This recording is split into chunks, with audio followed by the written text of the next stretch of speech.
नमस्कार दोस्तों, इतिहास की गहराइयों में आपका स्वागत है। आज हम उस अदम्य साहस की कहानी कहने जा रहे हैं जिसकी गूंज आज भी भारतीय स्वतंत्रता संग्राम के पन्नों में सुनाई देती है।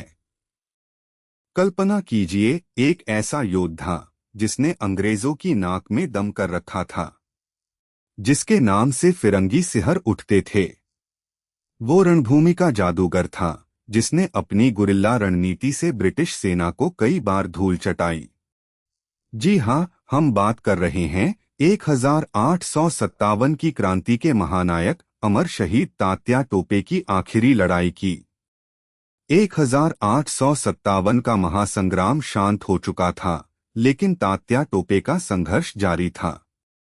रानी लक्ष्मीबाई, नाना साहब जैसे कई बड़े नेता या तो वीरगति को प्राप्त हो चुके थे या भूमिगत हो गए थे, लेकिन तात्या टोपे हार मानने वालों में से नहीं थे। वह एक छोटे से दल के साथ मध्य भारत के जंगलों और पहाड़ों में घूम घूम कर अंग्रेजों को चुनौती दे रहे थे। उनकी गति, उनका अचानक हमला और फिर गायब हो जाना अंग्रेजों के लिए एक पहेली बन गया था। ब्रिटिश सेनापति ह्यूरोज ने उन्हें भारत का सबसे चतुर और खतरनाक विद्रोही कहा था। लेकिन हर योद्धा की कहानी में एक मोड़ आता है, और तात्या टोपे के जीवन में यह मोड़ लाया एक विश्वासघात ने। पावन के घने जंगलों में, जहां तात्या टोपे अपने कुछ बचे हुए साथियों के साथ शरण लिए हुए थे, वहां उनका एक मित्र मानसिंह, जो नरवर के राजा का भाई था, उनसे मिला। मानसिंह ने अंग्रेजों से माफी और अपनी जागीर वापस पाने के लालच में तात्या टोपे को धोखा देने की साजिश रची। मध्यरात्रि का सन्नाटा था। तात्या टोपे गहरी नींद में सो रहे थे जब मानसिंह द्वारा दी गई गुप्त सूचना पर अंग्रेजों ने अचानक हमला कर दिया।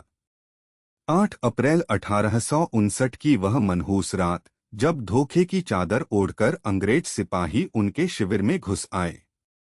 तात्या टोपे को संभलने का मौका ही नहीं मिला और उन्हें बंदी बना लिया गया।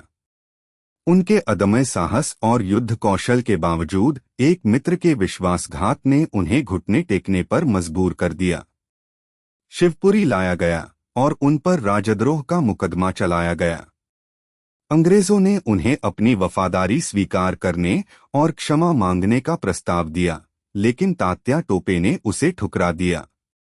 उन्होंने अपनी मातृभूमि के लिए लड़ाई लड़ी थी और उन्हें इस पर गर्व था।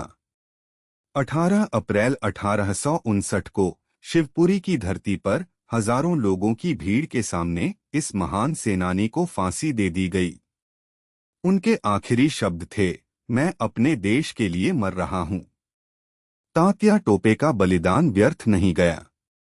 वह अमर हो गए और उनकी शहादत ने आने वाली पीढ़ियों के लिए स्वतंत्रता की लौ जलाए रखी। उनका नाम आज भी हर उस भारतीय को प्रेरित करता है जिसने कभी अन्याय के खिलाफ आवाज उठाई हो। हम उन्हें नमन करते हैं, उस वीर को जिसने अपनी अंतिम सांस तक अंग्रेजों को चैन से सोने नहीं दिया।